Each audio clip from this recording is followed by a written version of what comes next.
என் பேர் கார்த்திகா. நான் கண்ணகி நகர். இப்போ நடந்த 3rd யூத் ஏஷியன் கேம்ஸில் நான் வைஸ் கேப்டனாக போயிருந்தேன். நம்ம இந்தியா டீம் கோல்டு வின் பண்ணியிருக்கோம்.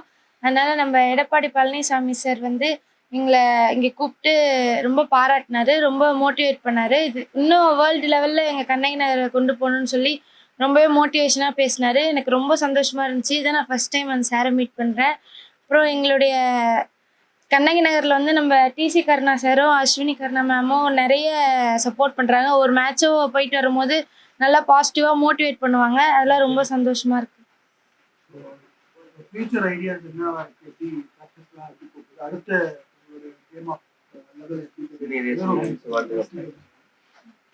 இப்போ யூத் ஏஷியன் கேம்ஸில் நான் பார்ட்டிசிபேட் வைஸ் கேப்டனாக போயிருக்கேன். இன்னும் சீனியர் ஏஷியன் கேம்ஸ் வேர்ல்டு கப்லாம் நான் விளையாடணும்னு ஆசைப்படுறேன். உங்களுக்கு பரிசு தொகை கொடுத்தாங்கல்ல, ஏற்கனவே செஸ் வீரர்களுக்கு 5 கோடி கொடுத்தாங்க, உங்களுக்கு 25 லட்சம் தான் கொடுத்துருக்காங்க. அது குறித்து அதிமுக சார்பில் ஒரு விமர்சனம் வச்சுட்டாங்க. ஒரு பரிசுக்கு கம்மியா கொடுத்துருக்காங்க. அதை எப்படி ஃபீல் பண்றீங்க? அரசு உங்களுக்கு போதுமான அளவுக்கு அங்கீகாரம் இன்னும் கூடுதலா கொடுத்தா நல்லா இருக்கும். இப்ப இந்த கண்ணகி நகர் வந்து பொதுவாகவே மக்கள் அங்க வந்து நிறைய ப்ராப்ளம் சொல்றாங்க. இப்ப ஒரு அடையாளமா மாறிட்டீங்க. நீங்க இருக்கக்கூடிய ஏரியா கண்ணகி நகர் மழை காலங்கள்ல எந்த அளவுக்கு பிரச்சனைகள் இருக்கு, மக்கள் எல்லாமே ஒரு எந்த மாதிரியான சூழ்நிலை வந்து இருக்காங்க? இப்போ கண்ணகி நகரில் இருக்க நம்ம ஸ்லம் ஏரியாஸ்லேருந்து நாங்கள் இன்டர்நேஷ்னலாக நாங்கள் விளையாட போகிறோம். இதே மாதிரி எங்கள் கண்ணகி நகரில் இன்னும் மல்டிபர்பஸ் ஹால் நிறைய இண்டோர்லாம் கட்டி கொடுத்தா ரொம்ப நல்லாயிருக்கும். 8 வருஷமாக நான் கபடி டீம் நடத்தி வரேன் கண்ணகி நகரில். நான் வந்து பார்க்கில் தான் ப்ராக்டிஸ் கொடுத்துருந்தேன் எல்லாருக்கும்.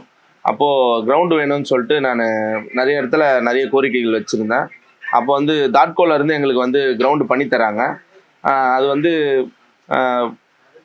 அதே வந்து நவீன முறையில் பண்ணித்தரணும்னு சொல்லிட்டு என்னோடய கோரிக்கையை வச்சுருந்தேன்.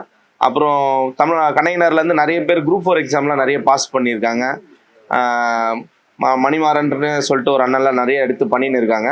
அவங்களுக்கெல்லாம் வந்து இந்த மாதிரி ஏதாவது ஒரு படிக்கக்கூடிய வசதி உள்ள ஒரு ஹால் மாதிரி ஏதாவது ரெடி பண்ணி கொடுங்க, பில்டிங் மாதிரி ரெடி பண்ணி கொடுங்கன்னு சொல்லி சார்கிட்ட சொல்லியிருந்தேன்.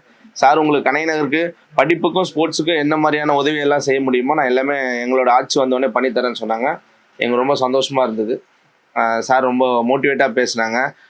இதோடு நிறுத்தக்கூடாது, இன்னும் நிறைய பிளேயரை நீங்கள் உருவாக்கணும், அடுத்தடுத்து நீங்கள் கண்ணகி நகரை வந்து உலகத்துக்கு கொண்டு போகணும், யாருமே வந்து அந்த ஒரு தாழ்வு மனப்பான்மையான ஒரு மனநிலை இருக்கக்கூடாது அப்படின்னு சொல்லிட்டு ரொம்ப பாசிட்டிவாக பேசினாங்க. எங்களுக்கு ரொம்ப சந்தோஷமாக இருந்துச்சு. உங்களுக்குமே வந்துட்டு ஒரு அங்கீகாரம் கொடுக்கணும், உங்களுக்கு பரிசு தொகையும் அரசு வேலை கொடுக்கணும்.